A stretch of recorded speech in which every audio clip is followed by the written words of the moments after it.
Hey guys, how's it going? Hold on. Of course, I'm having problems right off Jump Street. I get a call from the lovely Jess of who's the most recent combo. I read gumbo and said comment in my head at the same time. Manes, tails, fur, and fins. Thank you so much. So I had wrote in the community tab that I was gonna wait and see if the president and or presidents to be or whatever the heck is going on in our country were speaking, and then I would be on after that. But wife and I were hanging out, and I fell asleep waiting for someone to talk, and then I woke up, and then I ate ice cream, and then I didn't realize what time it was. Those are all my excuses. All right, guys, sorry for the delay. How is everybody doing? It's a good night for eating ice cream, I can tell you that. Nice. Let's see. Who else in here? There's lots of folks in here already. Jeez. Jess called and was like, "Hey, you got a whole group of people in there." And I was like, "Oh man, I screwed up. I done screwed up and slept in this time." That's what I get for not sleeping normal times ever. Like I'm up all night talking in chat to you folks. Uh, People like Dragon Lair who never sleeps either apparently. And Chevy Fish. Steve Thompson, hello. John Larson, how's it going, everybody? I'm just kind of hopping through here. If anybody has a question, the best way to get my attention is to do a at symbol and then my channel name, and then I will be able to come running and save the day. That's it. And then let's see here. So yeah, just do at secret history if you have a question. We're gonna look at some old magazines today. I thought that would be fun because I was so graciously gifted them by a man by the name of Doug, who's a subscriber. Also, turns out he's a fellow Northwesterner, or at least is from the Northwest originally. Yeah, so I'm really excited to share with you guys. Hey, it's there he is, Doug Sharp, right there. Um, and so I'm really excited to share what he sent me, which is just incredible. I mean, in immaculate condition, the stuff he sent. So let's take a look here. I'm gonna get my little stand. Oh, you know what's crazy is for some reason, I don't know what I did. Um, Oh yeah, totally. Thank you, GRB. Hashtag Secret History Living in Your Aquarium and at the Secret History Living in Your Aquarium. Those both showed up bright orange on my comment screen, which is really helpful because all the other ones don't show up bright anything. They just show up. Although if you are a mod or a member, or an admin or a member, I do see a little symbol next to your name, and that kind of helps sometimes. Like it kind of makes you stand out, but other than that, that just the at symbol or the pound symbol and then my channel name, or if you forget that, you can just say Alex too. That really does help me catch the questions or go back later and look for the questions and stuff like that. But it's good to see everybody. Look at this Mayaka. Remember, you guys remember just a few days ago when I was like, I think I'm having a Mayaka crisis. It's definitely at point break. It's a problem now. So a very interesting plant. You can see why it's considered an invasive weed in a lot of places, or a noxious weed. What makes a difference between a weed and a noxious weed? Is it? I mean, it's not an obnoxious weed, but Noxious must mean something similar. So yeah, Anton Jacobs, hello. Which is the most... Okay, that's an interesting question before we hop in. Which is the most profitable fish to breed? That is a very tricky question, and I've actually done many series. Yes, a weed is anything out of place. That is a good definition, John. I like that. I mean, I think that's close to the definition, isn't it? But I like that one. So, why it's all like dramatically up close in your face. There we go. There we go.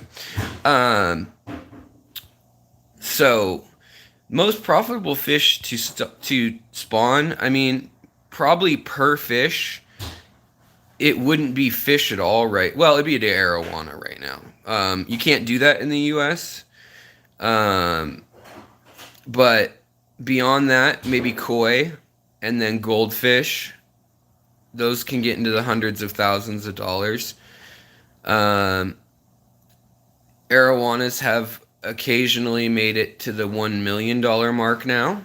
That was kind of myth earlier, and then now it's kind of been proven, but it's more of a symbolic thing when they hit that price. It's like a very, very wealthy person, and they put money into it as a luck thing.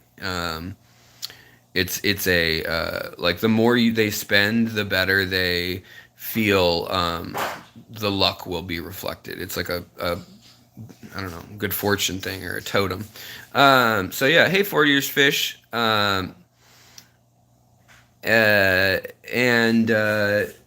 So you could say those are the most profitable fish to spawn. So like maybe koi, although that's not really a tropical fish.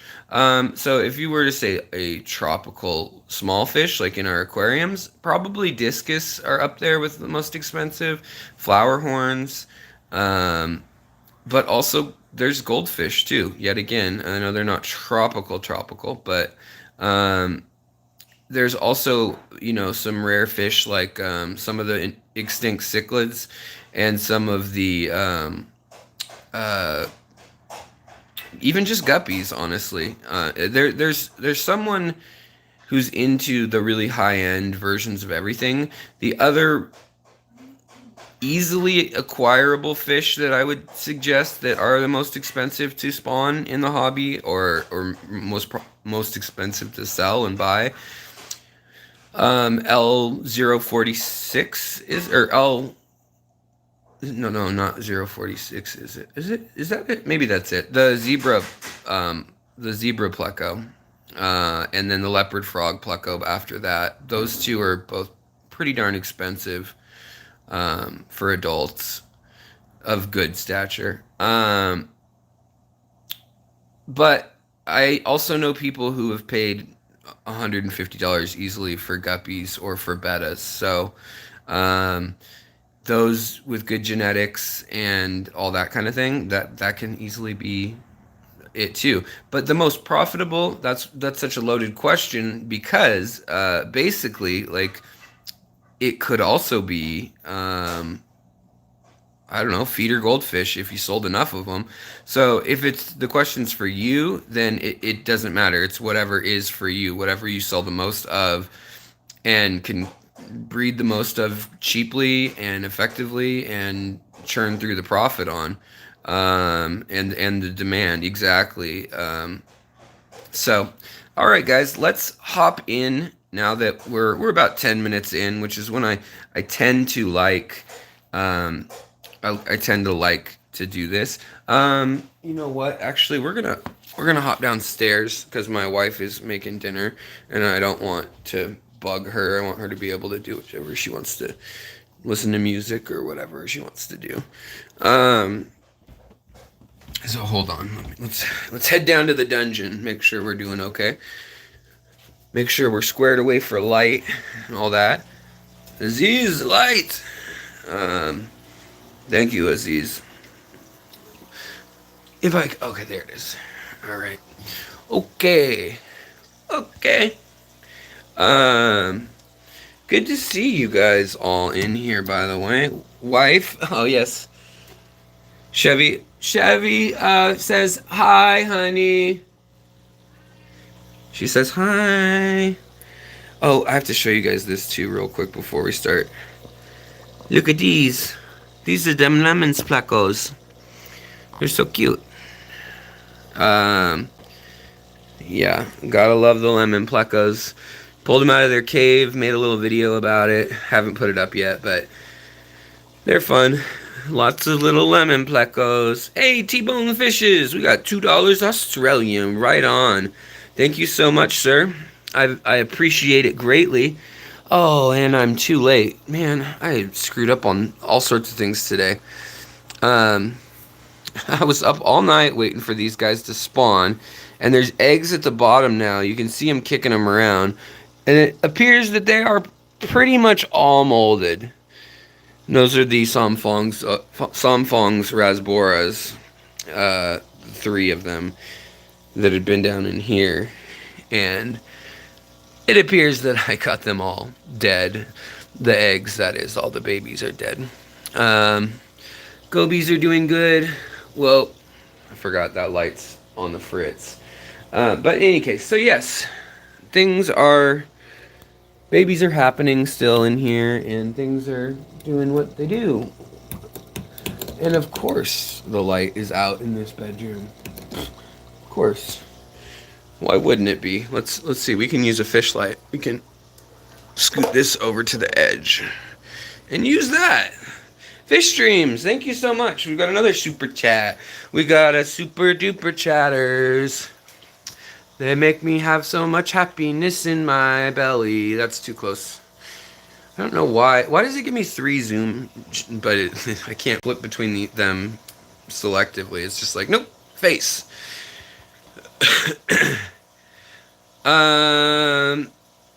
I have my first marbled bristlenose eggs for this summer. Right on. Hey James, how's it going, man? What was it? I just caught your stream from the other night, and I had a lot of fun. I had a lot of fun watching it. Fish Room Fever, guys. If you don't check out his channel, I'll break your legs. No, I'm just kidding.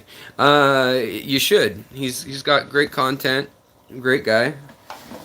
And you out of Tennessee or Kentucky? I feel like it's Tennessee, right? All right. I'm just making a little area for us so we can do fish book story time.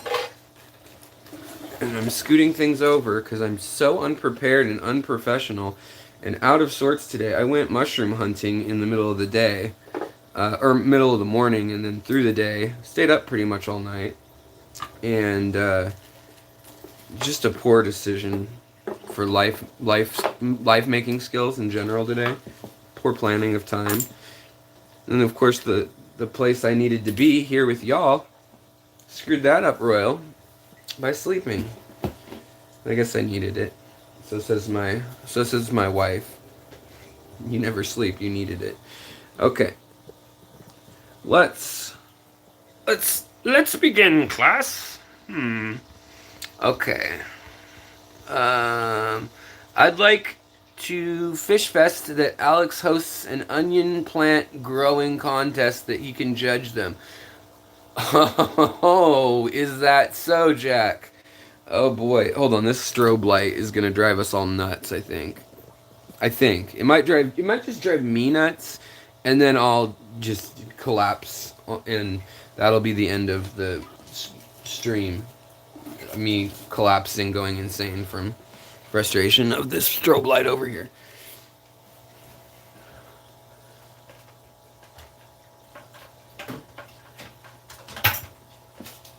Alright. Yeah, I dressed up for this occasion, as you guys can now see. I have pajamas on. I did find good mushrooms. I found good mushrooms, found lots of edible. No. Manes, Tails, Fur, and Fins, Jess's channel. By the way, I've got so many viewers that have channels that are worth checking out, that are good people, they're making good content. That's another one, her and Chubbs, every Monday night. I highly recommend their little production there. I say little, it's more advanced than anything I do. But yeah. Pajamas and a Sub Pop beanie. Yeah, that's kind of how I roll. It's actually really cold tonight. It's like, I don't know, 30 degrees. Dragon Lair. No, I didn't see your comment. What did you say? I'm sorry. Do do do do do do do. No bonnet of nihilism this evening, Alex, huh? Well, I don't know. I'm not feeling that nihilistic tonight. I do still have my painted fingernails, even though they're getting pretty beat up. I should probably take them off. But, you know, a lady would do that, so that's why I'm not. Also, clearly I'm exhibiting my recent dental work, which they just busted the tooth out, like I told you, and it came out the front, and now I'm missing all this gum tissue on top of it, but whatever. Hate the dentist. I mean, thanks, dentist. My tooth hurt, but jeez. Alex, I found a brilliant gold rasbora as a contaminant in a white tetra, or white tip tetra. Nice. Whoa, that's a score. That's a good score. I actually had a couple people have told me about some really good scores lately. Fishymon, a lady never tells. But of course, Seattle. Platinum rice fish, oh boy, are they impressive? Yes, they are. Yeah, so I'm actually getting all dentures. So I the dentist was like, "What are you gonna do for your job?" Like, you know, and I'm like, graphic design at home. But I was like, am I gonna be like the crazy hill folk man who has no teeth for like a month until I get the dentures fit? Because when I got hit by the lightning, it cracked all the enamel in the teeth. You know, it's just they're just waiting basically to fall apart. So, um, and they don't feel so hot, the ones that haven't had root canals. But it sucks that I spent all the money on the root canals if I'd known that they were just going to do implants. So, whatever. Alright, guys, I'm over the dental thing. I hate dental stuff. Laura, thank you so much. Laura, 199. Thank you. We got the super chat stickers is going on. Yeah, I will move to Virginia. Maybe I will. West Virginia. Country Road, take me home. Hey, Dragon Lair, you have dentures. I have dentures. They are annoying, but hey, I can eat and I love to eat. Yeah. I didn't ever plan on it 35, by 35 having dentures, but I didn't plan to get hit by lightning either. Alright, let's see here. Let's flip this around. Do. Let's make this. How can I see that you guys are seeing what I'm seeing? Hold on. We'll get there eventually. Of course, they make this the most pain in the butt thing to navigate ever. Trying to get the. But just, I want to thank again Doug so very much. Is this all zoomed in or are we not zoomed in? Let's see. That was zoomed in. Alright. Okay. So I wanted to really thank, though, there we go. Can you guys see that okay? I'm probably not going to be able to see your comments while we're looking at this because my camera's, like, facing down. But, I want to show you. I wanted to share this with you guys. So, Doug sent me this very, very cool bound tome of books, and they are starting February 1964. 35 cents domestic, and I mean, it's just rad. It's got the color plates inside, little logo from when they used to print, and you know, not all magazines were color. It was quite the treat to have a full color magazine back in the day. But let's hop in. I wanted to show you guys one of the covers too, which was the one we were chatting about one day. But the uh, man, why can't I think of his name now? Of course, I'm doing a brain fart on that. From the Andy Griffith Show, Barney. Any case, we'll get there. um, but yeah, fun magazines. Are these magazines from back in the day when we used to put aluminum foil on the back of our tanks under gravel filter time? Yes, exactly. Um, this is even before under gravel filters too. I mean, there were under gravel filters, but some people didn't do that either. We're gonna get through that. A lot of what's for sale is very interesting. It's things like this. Let's get this lined up. Okay, that looks like it's lined up. Maybe I'm like trying to duck under my own. Yes, Mr. Limpet is who that was. Character wise, let's see. Yes, Mr. Limpet. That's who I used in the thumbnail. Uh, Don Knotts. That's the name of who I was trying to think of. They didn't actually use his name on the cover anywhere, which is kind of interesting for such a star of the time, and a new magazine starting up. But I mean, these magazines, I really should have gloves on to be dealing with this properly, and I will in the future. My hands are washed pretty thoroughly right now, but yeah. So I mean, it's the color on these things is just awesome. Here's an article about spawning barbs. Look at the color difference in barbs. Yeah, there's a red barb here. While spawning, our females are this color red now. Back then, look at the female. You know they wouldn't have added a barb that didn't look pretty decent for the magazine. So I find that kind of stuff just fascinating. And then this ad that we just passed is for an air pump.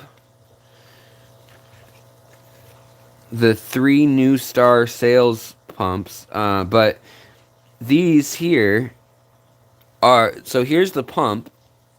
Oh, T-Bone. Thanks again, buddy. You got another $3 chat. Me to undergravel filters up through the 70s. All right, T-Bone. Thanks, man. So yeah. Chieli, is it Chieli? I still use only undergravel filters in my 355s and my 29. I have a few more set up soon. Nice. You can grow plants with undergravel filters. It's just a little trickier, and you're not going to grow the high-tech plants, as far as I know. There's probably a way around that, though. But yes, that is an issue. This is called the teeter frogs, as in teeter-totter. And you can see there's like the little, where the air pump is. And then we've got the jellyfish. And it says, it rises slowly from the abyss, pauses at its full height of magnificence to look at its prey, and then avoids it. It avoids the imaginary danger, releases a burst of bubbles from its hoop, and hurriedly scurries to the bottom of the depths of your aquarium. Very dramatic stuff. For a little toy, right? But yeah, so I'm not going to go through, and we can look at some of these articles and things later, the like actual content of them to see what's changed. But what I just kind of wanted to do tonight was to flip through a few of these and just kind of look at them with you guys, because I feel like a freaking ogre if I didn't share such an awesome thing with you guys. A lot of food came in cans back then. I mean, I'm talking from a place of not knowing other than just seeing old time stuff, basically. But also from a place of, I don't know. Yeah. Um, from a place of, I've done a little research, obviously. I've seen old products, I've talked to old timers, but there's going to be those of you in the chat who know the 60s and 70s far better than I do. So I don't want to pretend to be schooling or lecturing anybody about that. Um, so um, let's just look through it and just kind of draw parallels. I'll point out things if I know. Um, this is interesting. They've got marine fish already in the first issue, so they established themselves that way, which is cool. Um, but really beautiful. The Cuban hogfish in there. Those are really pretty fish. They're like yellow and let's see. There you guys go. And yeah, ant farms. You used to order all that kind of stuff from these, or the chameleons, the brown anoles or green anoles. Um, your aquarium is not complete without a, and so all the plants in this tank, every single one up here, is plastic. And then the 3D aquarium black background. And this is a plastic film ink, and it looks seriously like there's the scuba diver, like the scuba diver with the harpoon gun and a shark, because that's what I'd want in my tank. And then there's like a Land of the Lost scene. I don't know. This stuff, I just get a kick out of looking at this stuff. This is a very modern ad, actually. This is a very, like, later on, 70s and 80s style ad, the way they laid it out with the very plain, almost Helvetica style font. I mean, it's lowercase, but there's serifs over here, but yeah. So let's take a look at the next little piece of whatever. Eureka! I feel like a lot of these brands, though, are not around anymore. Like, there used to be a diversity in the fish hobby, and now there is not as much with the brands of things going on. Oh, nice. Hey, Jamie Lee, how's it going? So, Speed Power Dip Tube. More health assures more healthful aquariums. Isn't it healthy? Assures more healthy aquarium? No, that would be multiple aquariums. Whatever. I'm not going to argue. They're probably right on grammar back then. A hand pump. Look at this. It's got a little bulb. It's just like our gravel vac pumps, except it's got a metal cylinder and then like an oil can pump piece on it that you like clicking, clicking, to get it going for the siphon. And they're all Euroframe, metal frame, meta frame tanks. Metal and meta. Interesting. Wardley's brine shrimp pellets. The interesting thing about this is that the picture is of these little white pellets that don't look appetizing. They don't look natural. And then you looked and it's vegetable glycerin pellets. Yeah.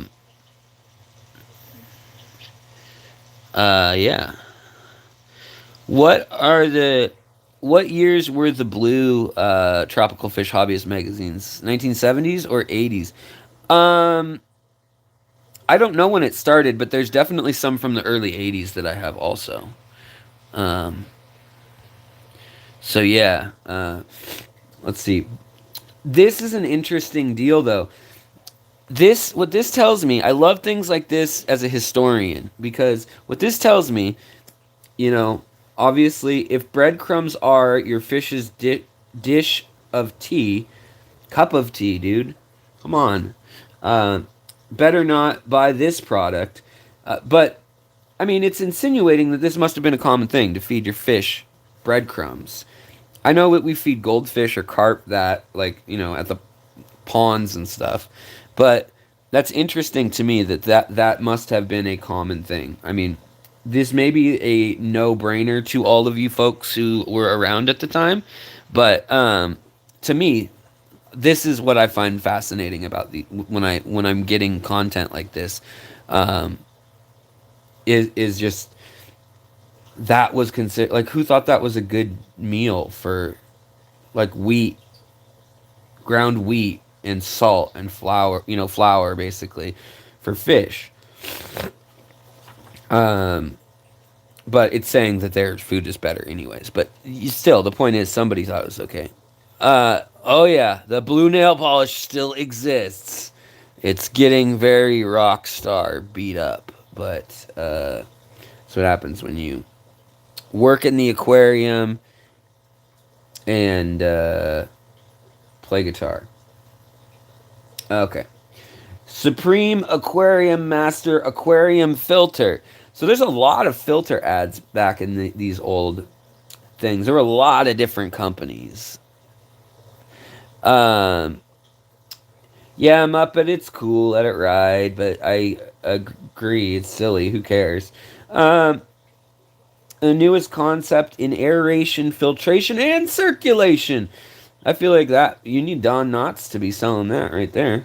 But what I noticed is almost all the companies are either Florida, New Jersey, or Brooklyn. Um, so yeah, um, but really, it's just if you look at it, it's got a solenoid up here, maybe another driver for a solenoid down here, like the shaft of it, and then it goes off to here. Um, but really, it's quite the filter, quite the pump. Um, One piece molded filter box now available in two sizes. So you could get it in 12 by 4 by 7 inches or 8 by 3 by 7 inches. And it's basically just a hang off the back filter kind of deal. Um, an early one. But there's a lot of different ways. It says motor is quiet but not silent. It should hiss, click, and rut. I don't know what rut means. If it's anything like deer in the mating season, that's annoying. Runs 24 hours a day without having to be primed. Oh god. Did you guys have gasoline powered filters at some point? Primed? What are they talking about? I guess primed with water probably is what they mean in this case. But look at this. This is like a, I guess filter floss type thing. Under gravel, basically. Filter. But for $1.49, you could cut it down to any size. It's a standard sheet of this stuff, and then over 1 million sold by 1964. But then here they've got even like local, like here's a Pompano Beach, Florida, tropical fish and water fish and plants, tropical and salt water fish and plants. I don't know. Tell me if I'm going too slow or too fast or whatever. But this is another great little picture. Look at these guppies. This guppy looks like a freaking goldfish by today's standards. I love it. That's the delta tails, the early delta tails. But you have to remember how much hardier and closer to nature the guppies were back then before we freaked out and made them all breed with their parents 1 million times over. So yes. T-Bone says, I had a tank back in 82, but I was always just had trouble with the tank, so I gave up on fish keeping. Up until about 6 to 7 months ago. Now I don't seem to have any of the problems I did back then. Yeah, I'm with you, buddy. Growing up, I had a lot of problems uh, with aquariums and plastic plants and algae and all that stuff. Whoa, I caught it just before it bit the dust. The kickstand here that we are on, this questionable ground. Yeah, definitely. Rut King BioAquatics. BioAquatics is now another company, obviously, but what I was gonna say is, oh yeah, Larry Koenig. It has a reference to, well known. These early fish keepers were kind of rock stars in the hobby because you had these gatekeepers of the hobby, in that there's only so many publications, there's only so many clubs, and so you're not going to. It's not like the internet today where anyone can rise up in YouTube or whatever. There was this gatekeeperism of, if you were the importers, the wholesalers, and you thought one guy was really good, you may talk him up, and then the three magazines that also are in your sphere of influence, and maybe three of the four biggest magazines in the world, do an article, and then a year later they do another article on the same guy. These people became very well known. So I don't know. I find that interesting. Um, that still happens with people like Heiko Blair, Gary Lang, or different people. Ian Fuller for Corridoras, but not to the same extent that you see them actually used as their like they endorse products in these old magazines. Also, news from the plant growers. We might go ahead and read a little bit of this. My work with the magazine puts me in touch with the most of the dealers and breeders in this country. Recently, my travels took me to Florida aquatic nurseries. Usually something news going on in these places. Sunnyland Fish Farms in Miami. I got a warm reception from Bill Strenke. He's happy to show me a plant he calls the Baby Saver. This one originally came from South America. It arrived with a shipment of other plants and was included by mistake. What actually came in, a small piece, but Bill quickly realized he had something he hadn't seen before. He found out comparatively easy to propagate, looked attractive floating as well as planted in the bottom, and this plant propagated from cuttings which take root when planted in aquarium gravel, or even continue to grow when floating on their own. Bill raised it in alkaline water, which all of Florida is pretty much. Not all, but most. Where it did very well. Did not get brittle. Nobody can go wrong with this plant. Whether they're a beginner or an experienced aquarist, it is not a problem plant.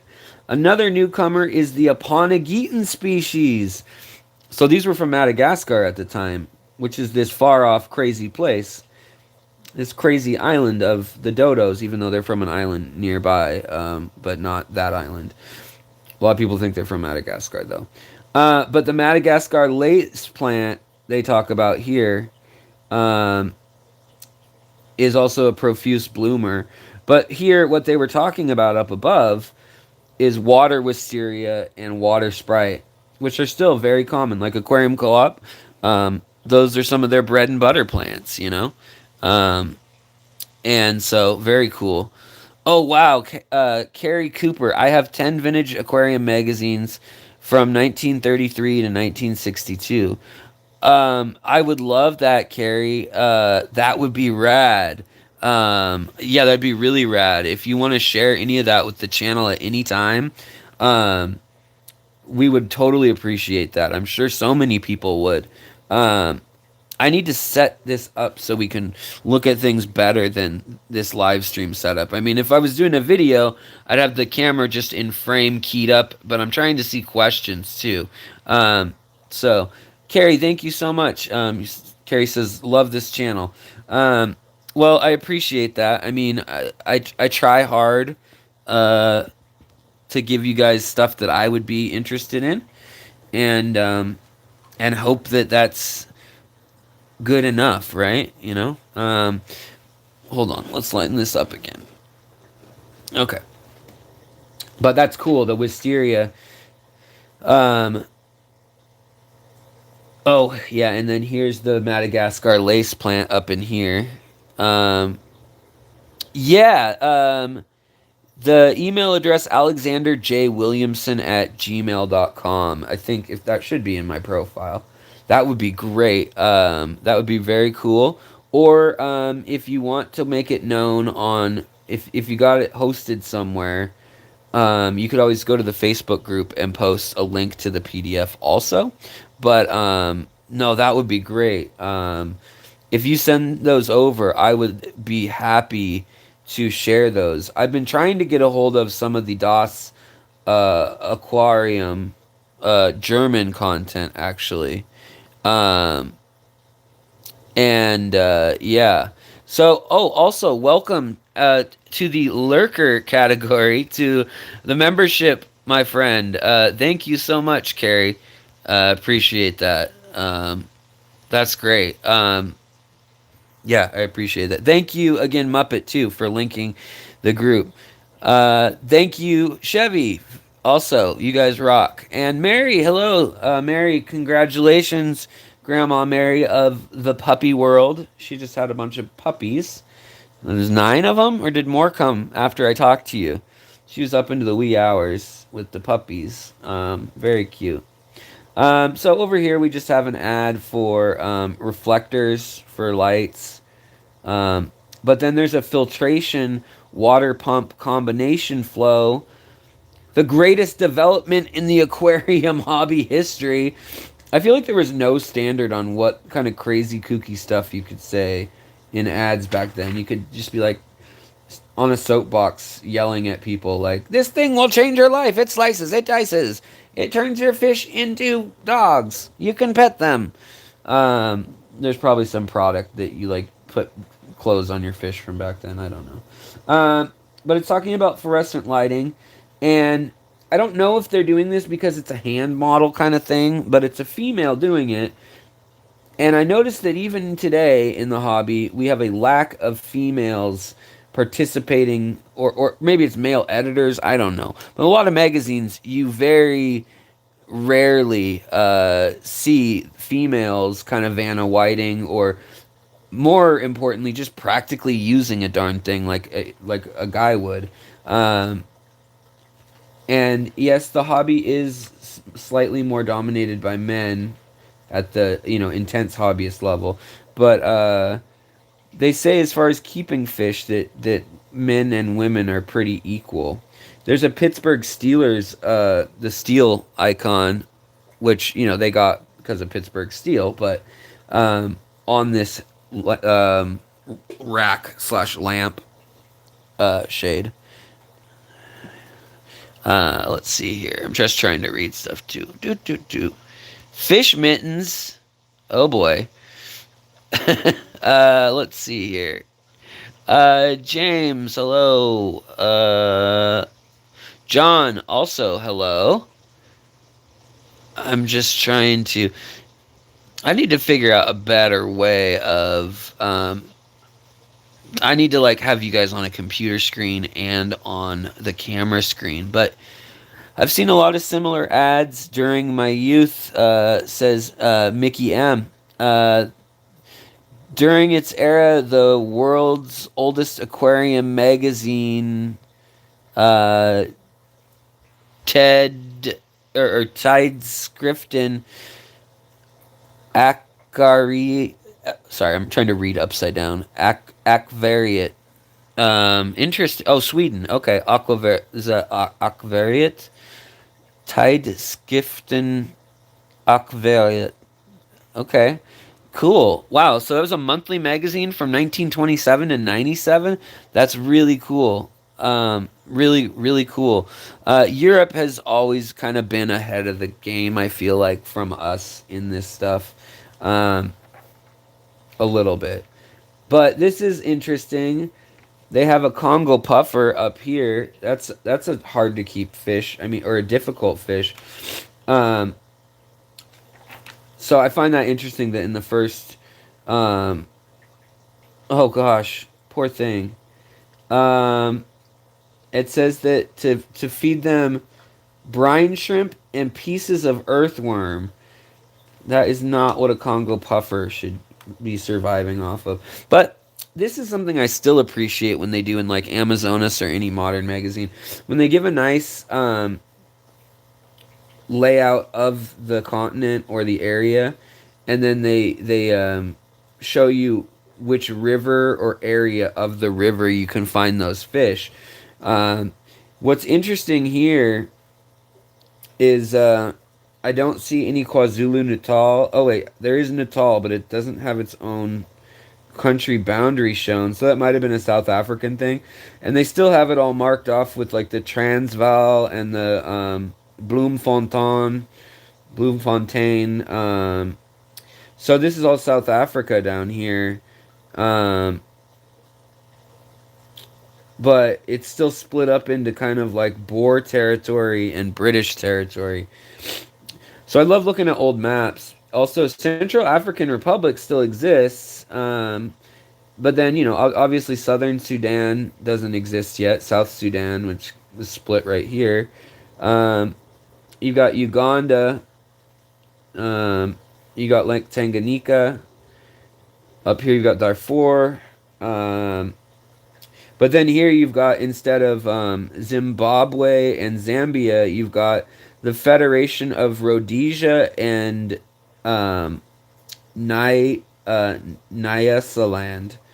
And so that will later become, this is Mozambique, and then this will become Zambia, Zimbabwe here. Angola's bigger too. Skeleton Coast was bigger. And then it goes all the way up to Leopoldville in the Congo, which is interesting. Okay, I'm done nerding out over the geography, but I love old maps. It tells such a story that 50, 60 years ago, what countries didn't even exist. I mean, this tells you that this is still very much under British influence. They were probably easier to get Congo puffers during this period by far. Actually, 64 or 66, someone can check me, I believe is the year that they actually, the Congo got its independence. But it was owned by Belgium, and it was atrocious, the things that went on there. They enslaved the local population. Rhodesia, South Africa, and Nyasaland, Mozambique area, all this area here. Also, lots of British occupation, less harsh, definitely, but also lots of killing, lots of disease, and then later apartheid. So there's a real human story that you can kind of follow along with too. That's changed a lot. But look at this. Look at these super reds. That's not that much different than what we have now. So yeah, kind of funky. They've got ant eggs, flake food, micrograin. Why would you don't feed your fish micrograins, folks? First choice over 35 years, so in 1965. So since 1929 or 30 or something like that, And then they've got tropical fish food, conditioning food.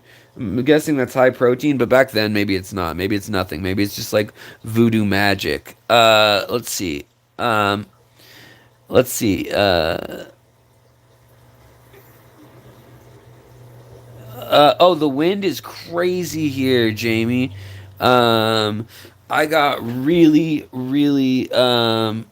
Yes, Rhodesia is now Zimbabwe, and then Zambia is the Nyasaland, I think. And now, Mugabe wouldn't stand down, and then he finally died. Crazy times, crazy times. But yes, Mickey was saying Netherlands, Belgium, Germany were always large fish and fact distributors during the 70s and 80s over here in Europe. Yeah, totally. To the US too. The Czechs were really far ahead as well. And the Turks actually are known for their angelfish and discus. But here we've got a listing of books you can order from the same publisher as the magazine. And there's books on mollies, platies, swordtails, tetras. Over 12 types of tetras and how to breed them. That's a terrible title for a book. They do have discus though, and it looks like the price of almost all these books is 35 cents to $1, except for one stands out, which is the Exotic Tropical Fish Loose Leaf Edition. $20. That's a lot for 1964. I'd love to know what that book is, if anybody has it. Arnold cichlid. Pelmatochromis arnoldi. Oh, here we go. Here's another. This shows the range of that fish there too. So up here, I mean, we won't go into it, but I mean, there's no longer a country called Sakura Oasis. We now have Mali, and we've got, and then they've got Niger. Did they even have Nigeria on here at the time? No, I don't see it. So very interesting, completely different setup to the countries, other than Spanish Sahara. I think that became the Islamic Republic of Africa. But you guys will be hearing more about that. I have a friend from Fish Club in Seattle who went there. Wow, someone drew this ad. This is like their kids definitely drew this character. So I don't know. And look at this. Look at these bettas. Look how fat they are. They're totally a different type of betta. I mean, that doesn't even resemble our bettas. Interesting. Color changes in betta. Like, this is mail call. Questions answered from our New Jersey team. I have a male Cambodian betta which I purchased in Florida and brought to Detroit. It had a white body and red fins. After the first spawning, his body turned red. Remained that color until the second spawning, and then he turned blue. Now he has red again. The first spawn in white with red, and the second with white and blue. Your comments would help me. I have several split tail bettas, which are in the process of spawning, and find them beautiful. Should there be more? There should be more butterfly bettas on the market in our hobby. You don't have somebody pulling a switcheroo on you, do you? I have never heard of a Cambodian changing colors like that. It's hard to believe. However, after all these years, I'm about ready to believe anything. Yes, about ready to believe anything. Yes, the split-tail betta is a beautiful fish. Last time I saw the butterfly bettas was up in Canada a couple of years ago, and I agree with you. The strain has almost died out. It should not be allowed to do so. Is that one we still have, guys? I don't know the butterfly betta. I have actually witnessed this same thing happen. I have had the betta color change after spawning. Oh yeah, Mauritania is still the Islamic Republic. Right, I know. But there's another country right here on the coast that I think's gone now. Above, no, it's hard to even read, but there's Cote d'Ivoire, obviously Liberia, Guinea, Burkina Faso. Those all still exist. But then you got a country, Dakar, Dakar, that's outlined here. And then you got Mauritania here. And then you got Mali inland completely right in this weird shape, which isn't the case anymore. And then you've got the Sakura Oasis here. And Morocco, Algeria, Tunisia. Those are all still in the same places. Anyways, it's just kind of interesting. I have a friend, though, who traveled to Mauritania, Islamic Republic, whatever you want to call it. Okay, Cambodian betta was just the name for a pink body with colored fins. Butterfly bettas still exist. Okay, thank you. That's good to know. I don't know any of these things. Very interesting. That's why we're doing this, guys. I want to learn from you too. I'm sucking up all the info from you guys. And if you're in here and you're having fun nerding out with me, you could hit that likes thumbs up button. I would love that. That would make me tickle. That would tickle me pink and white like that better. Um, so hobbyists who care use sterile dip. So this is just methylene blue over here. Cut losses in your fish from molding. And then over here they've got. I wish this was still as easy as it is. Microworm cultures $1. Wingless fruit flies $1.75. White worms $1.50, and culture media, food different in each culture, $1. Um, that's kind of cool. And then they've got plant tabs here. Yet again, just terrible, terrible illustrations. I mean, it's kind of the style, I guess, at the time, but yeah, pretty crazy. Um, wow. Okay, there's an article up here. I'm not going to read through all of it, but it's another question thing, and it's talking about green water. It said, I heard green water can be helpful to sick fish. Is this true? Um,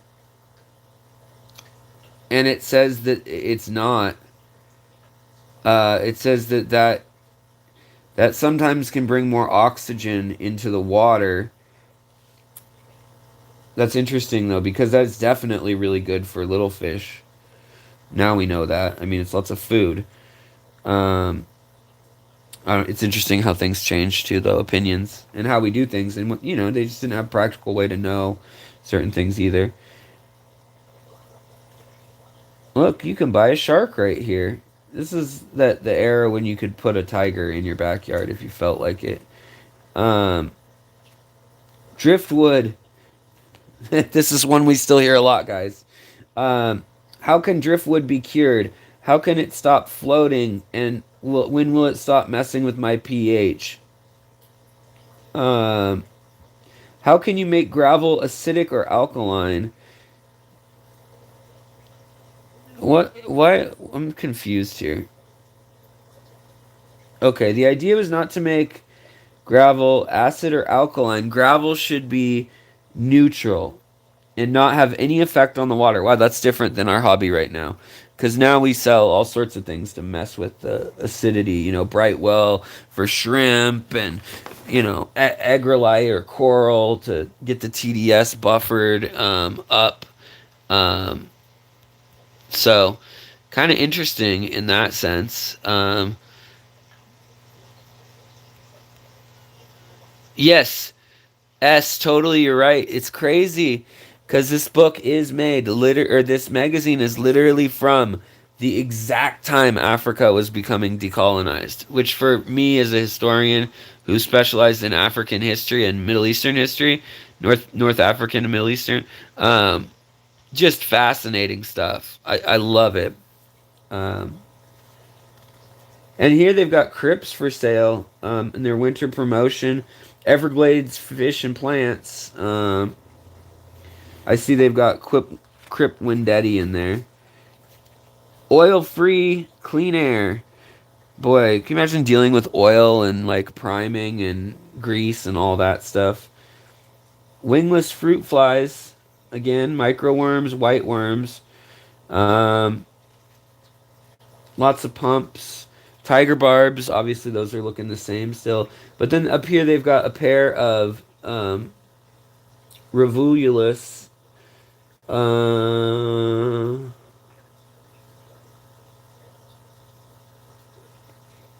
doesn't say anything about them. Okay. Um,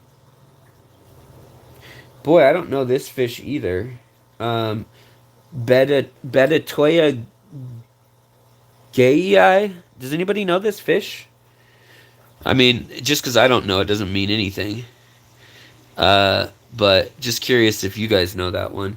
Um, this fish. They're kind of cool looking.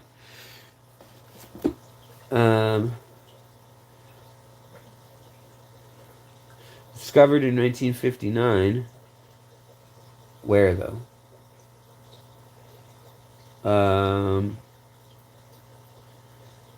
Keeping a 15-gallon.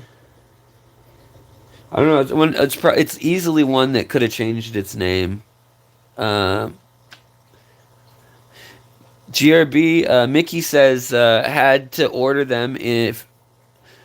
Let's see. Okay, $28 for a small young Czech pair. Wow, that's expensive. Water lilies. I like that font. It's funny. It's very there was no online community to like look at what the style was.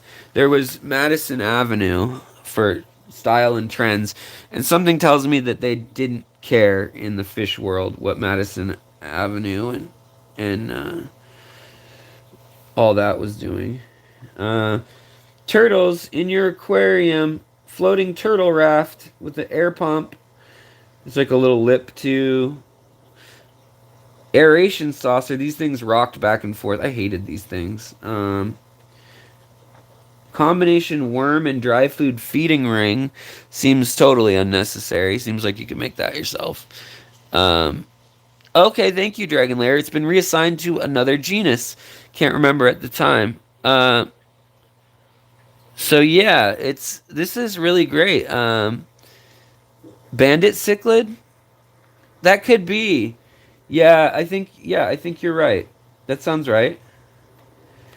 Not convict, mind you. Look at these pumps. Gosh, these things look like car engines.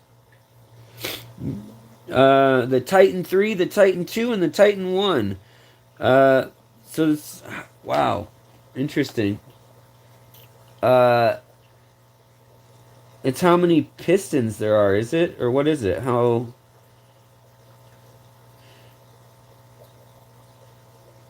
the compressor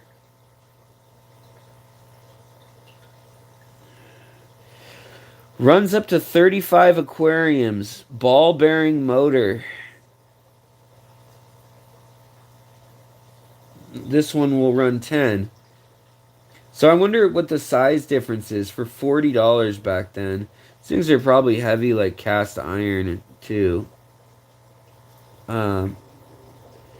Maybe not back then actually. They could have been aluminum, but it's always interesting to me. We don't make things like we used to. You're not supposed to fix your things anymore. You're supposed to throw them out and get new ones. This is cute. This is Corridora undulatus. The mottled catfish. That's funny. Meet these folks. That's fish people of Flint, Michigan. Started out in the hobby as other couples do at the prompting of their children. Soon they became the expert aquarium team. We've got this little Japanese geisha thing, and he's smoking a nice cigarette there. Yeah, it's just funny. Like, he'd pose and smoke a cigarette for a nice magazine or whatever. Hold on, guys. Company's coming. I better be smoking a cigarette. Look at this kid. Is Macaulay Culkin a time traveler? This is all pretty dense, but let's get through here. Okay. All right. So here is one. Can you guys know this one? This catfish? I do. It's a Trilineatus. It's a false Julii, and they have it called Modeled 2 Photo by Herbert Axelrod, who many people hate. That's interesting. It's got the marbled maze of a head, and then it's got the 3-stripe dot stripes.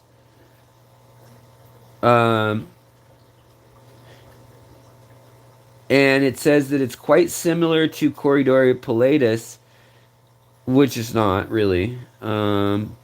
Interesting though. They have several different cories listed as the same species in here, because the other one was the bandit cory.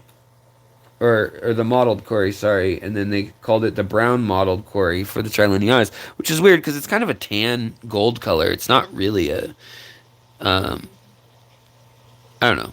Any case, all right.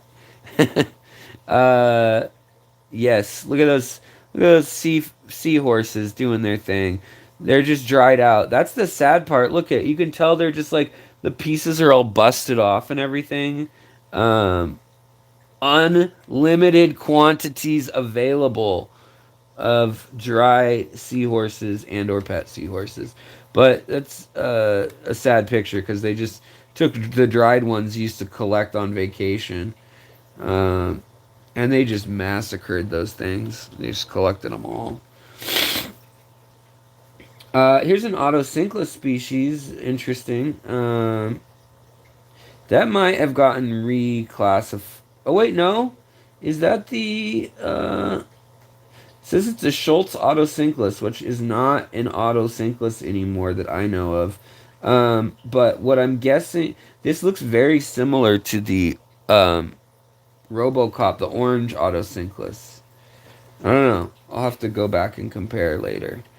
Um, Lots of little cartoons this era. Later, as you go on, there's not all the cartoony stuff, but definitely at this point in time, you see a lot of that. And the color printing, I mean, it was a big deal.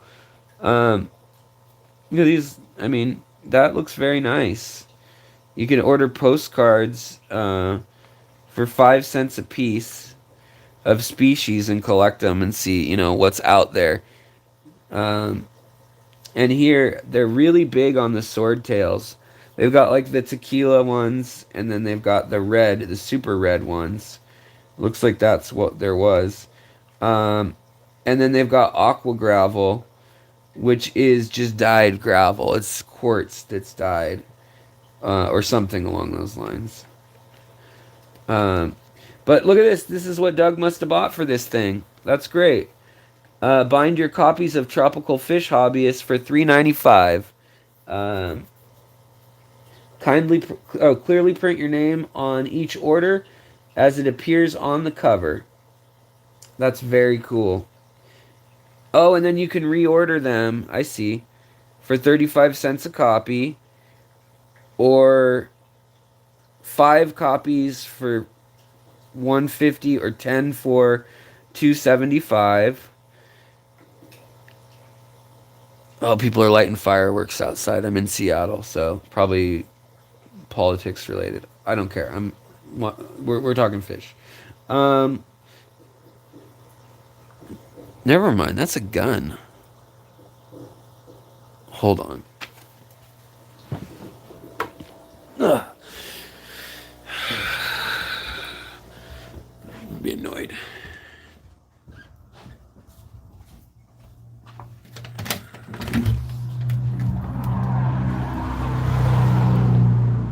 Wow, it smells like snow outside. Can you? So somebody's down in the industrial area firing off guns.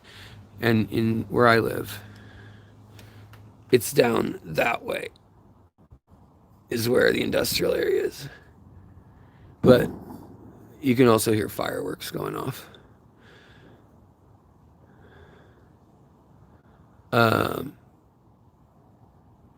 I guess that's what happens in a liberal city. All right. You can tell I live in a great neighborhood. Okay. Back to the magazines. Sorry. I don't know what I'm going to do. I think I feel like I know that it sounds odd for those of you in Australia or wherever, but when I hear people shooting guns outside, I run outside and I'm like, guys, knock it off. Stop shooting your guns in the air. You know? Like, that's a good idea. So there's 100 people watching Alex read an aquarium book on YouTube. Jeff, we're nerds, okay? 101, thank you very much, plus me. No, I love it too. I like that you guys are digging this. Maybe we'll have a story time once a week. I don't know. Um, I'm sorry that I can't be of more help, though. I mean, I could go through these articles. Oh, yeah, what goes up has to come down, exactly. And there are like some punk kids that, shoot off guns who think they're like gangster or something, but they're not going to, whatever. Um, they're not gonna like mess with me. Like, it's weird to think as you get into your 30s or whatever, and you talk to teenagers, they're like, "Oh, he's an adult." Um, so yeah, but these fish are gonna have babies again soon. So let's finish off this magazine. What in the heck? Speaking of seahorses, uh, there's a dried seahorse. So that concludes our our adventure in the magazines. I don't want to show Doug's address. Um, so hold on. I'm trying to do this one-handed with the tripod real quick. I think we're gonna stick at one tonight, just because we're over an hour and we got that going on. Um, let's see here. Let me switch this around to. There we go. Okay. So, do you guys have any other questions? You guys want to talk about anything else before we get out of here? Yeah, GRB. I know you have strict gun laws. You're not supposed to be shooting guns in the city here. Um, we have a lot of like wannabe, whatever. I don't know, gangsters or something. But right now, there's just so many fireworks going off around the city that Fourth of July, New Year's, you just dumb people get together and have parties or they'll get together in a parking lot and they'll fire off shots and like rev their car engines and in just not, in like not the best part of town, but yeah, it's surprising more people don't get hurt. Honestly, like they said that this year in Seattle, there's been 790 calls of shootings with either property or a human hit, like a house, a car, or a human hit, and that there's been 150, 160 shootings where people got hit and put to the hospital, and then I think 38 where people got killed. So it's gone up quite a bit this year. And most of it happened before all the political stuff. It's just been a bad year for crime in Seattle. I think the lockdown is making people go crazy. Um, but yeah, it would have blown my mind to know that my magazines would be seen by people around the world. Right on, Doug. No, thank you so much for sharing. Again, I really appreciate it. I hope you guys like this kind of thing. I mean, we'll work on the format. We'll work on not. I mean, I don't like. I'll just say it. I don't like Trump, but I don't like Biden either. So sure. um, I didn't pick either one of them. So let's see here. Tom Paston, Alex, check out Tropical Fish Handbook. Gunther L. Scott. 1945 basis fish keeping on being able to keep plants. That's really cool. So it's kind of a Wallstead method type thing. That's really cool. Yeah, so I wanted to make it available, like just like anybody sharing anything that you guys want to upload or share to the group digitally. I'm happy to share with the group, but also I'm happy to flip through it if you want to send it here. Or email it to me. I feel like I want to share this with you guys, even if that means extra episodes of content and stuff. And it's just some people who want to catch these, and maybe I still do my regular content. Like maybe like channel members will kind of stick more with that. And oh, I'm live again. Interesting that I'm getting dropped all of a sudden when I said I don't like either political candidate.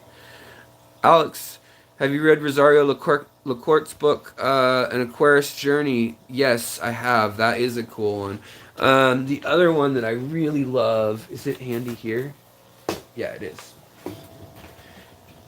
This bad boy. Oh, I just knocked a bunch of other stuff over. This one here. This is an incredible book. The toy fish. It has old Victorian era and 1910s, 20s ads. You guys have looked through this with me if you've been on the channel for a while. Um, so yeah, um, that's a good book. It's the story of how we started buying, selling, and commodifying fish as a toy, like for kids. Very interesting. Hold on. Let's take a peek at a couple. Oh no. Not good news. We have a dead barb. Not good news. You weren't dead when I came down. Man, that makes me mad. We got a pleco chilling up in the moss like a madman. Green dragon. That's the green dragon line I have with the purple eyes. I need to get this fish out. I wonder what killed it.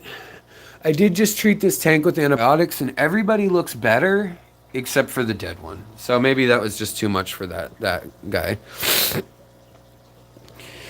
Also, these little buggers, they need some food. They'll eat that off the bottom, plus the snails will eat it, and then all the shrimp in here. We'll eat it as well. I love how fully formed plecos are. And we've got the little Red Riding Hood shrimp and the the short-nosed algae eating shrimp. Gotta cull that guy. He's got a red tail, and the little Red Riding Hood shrimp should only have. They should look like this. So, yes. OMG, a dead fish. I know. I'm not perfect, guys. I don't know what to tell you. Sorry to shatter your dreams. I have, I don't know, 200 fish at a given time. And, man, I hate how close that zooms in, like, right away. I have 200 fish at a given time, usually. Sometimes more. Actually, easily more. I probably have a dead fish every couple days. It's just kind of life. Also, the Mallowish shrimp are doing really well since the lights went out while we were looking at stuff. They're all out and about. We got a buried or a saddled female here. These ones are the like very traditional clear ones, and then we've got also some gold nebulas right there. From Aquatic Arts. Links are all in the descriptions. Yeah, if you haven't hit that like button and you did like this, then go ahead and do that. If you didn't like it, then you don't need to hit anything. You don't need to do anything. Also, I'm working on this strain of Endler again, a rainbow Endler. I'll upload some pictures of it, but it's the Tiger Endler. I got its stripes back really well, like better than I've seen pretty much this strain doing ever in 5 years. And I'm getting all the rainbow palette back in its tail. So it's top of its tail is green and yellow, and then it goes to like an iridescent blue in the center, and then it has a split paddle tail, and that's my goal, is that tail right there. If you get a still shot of it, it's a paddle tail that has two splits that go out into little swords, and that's what I want. Any advice for... Man, I did the thing where it's all close again. Sorry, hold on. Any advice for getting some gold ring danios? The wet spot in Portland, that's where I would order them from usually, that if you can't find them anywhere. Sometimes Aquabid. I don't even have a good spawn size of them now. I think I have like 3 or 4 right now. Oh, I did buy some Crypt Pink Panther too, though. Or yeah, Pink Panther. It was Pink Flamingo by ADA. ADA's creating stuff again in India. They're tissue cultures, I should say. This is a different variety, though. I haven't seen this one. It looks quite a bit different than the previous one, which the previous ones actually here look like this, very similar to like that, with a leafier plant. So we'll see. Hopefully it does okay. It was on, like, I got a deal on it because I brought some plants in, but ridiculous price I paid. Eh. And I'm sure I'll sell it for $10 to somebody eventually, but whatever. Um, traded it for about that price. Oh, the other thing I'm doing right now is I've got my erythromicrons down in a tank down there. They're all fattened up, ready to go, so they're spawning. Um, yeah. Let's see, do we have any last minute problems or issues? I know this is kind of a low key show tonight, but I had fun. Sorry I was running late and sleeping and being a negligent bum on my channel. But it's a cold night. I think my wife and I are going to light up a actual fire, a wood fire, and get warm and cozy for the night, I think is the goal. Is that the goal, honey? So we got, I don't even have to chop the firewood, guys. I love this old 70s fireplace. No fire hazard going on anywhere here at all. Drinking straight out of the bottle tonight, hon. One of those days. I heard all the fireworks and stuff going off. Were you watching them, honey? Or what was going? I just heard it. Okay. Alright, guys. Well, oh man, it is bitterly cold out here tonight. It is really cold. Doug, thank you so much for sharing those magazines with us. We'll go through more. We got 11 more issues that I can share with you guys. I mean, I went real slow tonight, but I kind of had fun doing that and learning from you guys while we do it. Maybe we'll shoot to do this. I'm probably going to change this to like a Tuesday night or a Thursday night type thing. So let me know in the comments what night works for all you guys. I split wood earlier today too in the carport, but I didn't have that much to split. I only had like, I don't know, 15 or 20 circles to do, you know. And now we're set for a while. We don't burn through a lot of wood here. Being on the 3rd floor. How about a wood fire fish tank? Now there's an idea. You can actually, some of the fish tanks were Bunsen burner under slate. That was very common. So I'd like to get some older magazines like that too. But this is kind of the golden age, and Herbert Axelrod, or as he's frequently known online, Asshole Rod. A lot of people hated the guy. He took a lot of patents. He took a lot of credit for exploring a fish that he didn't, and he swindled people out of a lot of money. But very interesting guy, and he did do a lot of good things for the hobby too. I need to still do an episode on him, but I just don't feel like I have a fair enough appraisal. It's probably not even fair for me to say that he's a jerk, but that's the consensus I'm at this point in time with what I do know. And I know people who personally knew him, and I don't know a single person who's like that great of a guy. Out of like probably a dozen people who knew him well at one point. But yeah, so thank you again, mods. You guys have been great. Thank you, everybody, chiming in with your info. GRB, Drench, Mickey, you know, all you guys. Fishymon, really helpful. Yeah, it's guns again. So, all right, I'm not gonna just chill out on the porch. I'll go back inside. But have a really good night, guys. Take care. Be safe. I know there might be some weirdness in the world, so just be kind to one another. Be kind to your critters. Focus on you. You do you. Stay in your lane, and help others along the way. Good to see everybody. I'll probably be in some chats later tonight also. Yeah, Dragon Lair, I know. I haven't heard anybody be like, oh, that's totally wrong. He was a really sweet guy. Other than, what was it, his grandson or something who was talking at a fish club? That's the only person I've heard say anything like that. All right, guys, take care. Thanks for coming in. Tom, also, thanks, guys. I really would love it. If you guys leave it in the comments after this uploads or something, what night works best for you guys. It would be around an hour earlier than tonight, probably like 5 p.m. Pacific, or I could do 4, or I could do any time around then. But I would love to have some of you guys who've been in the hobby for a while, and Chevy too. Any of you guys who've been in the hobby for a while. It's just so invaluable to have your input when we're going through older stuff like this. Even if it's older than what you were doing, you still might know something more than me, obviously. I can read all the science I want, but I can't experience, things like you guys did. I don't have the experience. I just never will. So, you guys make this channel work, and I want to thank you a lot for that. So, you guys are definitely a part of the history. Sochi, all right. Well, thank you. I'm glad you like the shrimp hobby, and that's a good hobby too. Yes, fish keeping OGs are a national treasure. That's right, Jeff. Does Pacific Coast do daylight savings? Yes, we do.